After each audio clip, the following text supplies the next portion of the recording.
Hello and welcome to Forever Red Devil. Job done at Old Trafford. Manchester United finally get their first win of the Europa season thanks to Amad Diallo. What a game from him, and a bit of a middle finger to Erik ten Hag, who didn't really back Amad Diallo, And if we go back and look recently in the Europa, there was that time when Anthony came on ahead of Amad Diallo when there's an injury, and he actually eventually came on before when Anthony went off.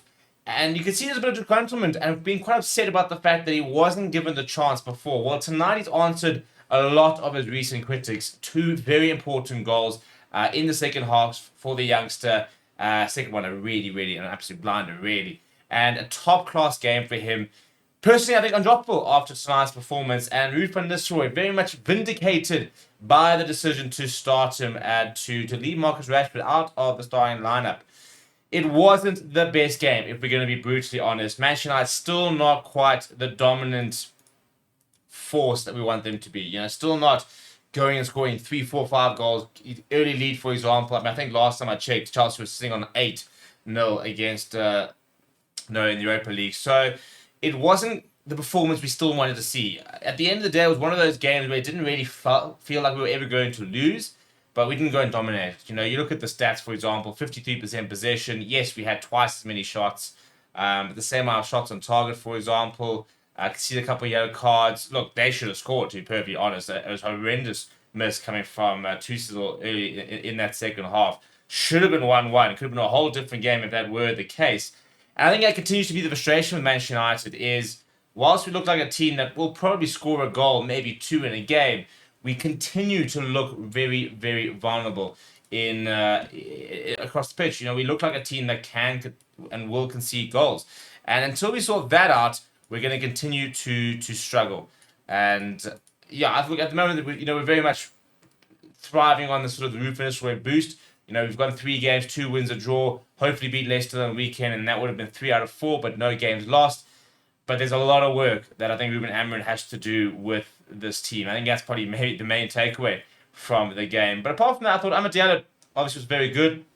Bruno Fernandes sort of grew into the game. Rasmus Højlund, another quiet game for him, but you've got to feel for we just don't create chances. We're not getting the ball to him in good spaces enough. And then when he does get 1 or 2 chances, he needs to be a lot better at taking them. But let's have a look at the player ratings. Now, this is according to SofaScore. So down the line, we are going to be trying to do our own ratings. But these are the ratings from SofaScore. Now, let's start at the back. Andre Onana, very good game from him. He had to be called on for a very good save in the first half. That second save after stop, which is probably the more important one in terms of being, one-on-one with the keeper, but it wasn't. It was a pretty poor shot in the end. But looks really good, a very handy keeper. I think hopefully when Ruben Amorim comes in, he'll be able to really sort of take him up a notch with regards to distribution and the likes. But very reliable shot stopper at the moment in a decent nick of form.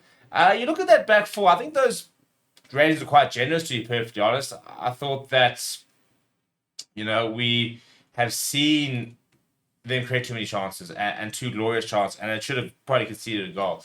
And that's the biggest problem, It doesn't look like his defense is going to keep a clean sheet. I thought that Della didn't have a particularly good first half in a couple of really strange, sloppy moments. Victor Lindelof and Johnny Evans, which you kind of expect, probably have not played together too much. Sometimes we're caught out a little bit. Interestingly enough, Ugarte has got one of the worst ratings. But I actually thought that when he left, when he went off the field, we suddenly became a lot more open. And Eriksen for Ugarte obviously is a bit more of an attacking change. He's not a defensive midfielder.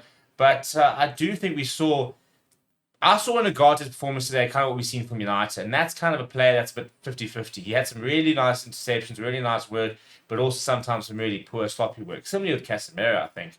If you look further at the field, Bruno Fernandes, a bit of really good work, a bit of really bad work, sometimes a bit lazy with some of his passing, but really good assist for that Amad Diallo first goal. And generally was pretty solid. I don't think we saw too much from the subs, to be perfectly honest. Martinez looked to the right. Eriksen kind of got involved. We didn't really see too much from them. Marcus Rashford continues to really sort of keep searching. He's a bit of soul searching, I think. So the main thing is job done. We also managed to get some minutes into Mason Mount, which is good to see him coming off the bench. We didn't have to bring on the likes of Matthias de Ligt or so we managed to rest him a little bit, I suppose. But in terms of where it sort of sits with us now in the Europa League, just going to pull it up here quickly.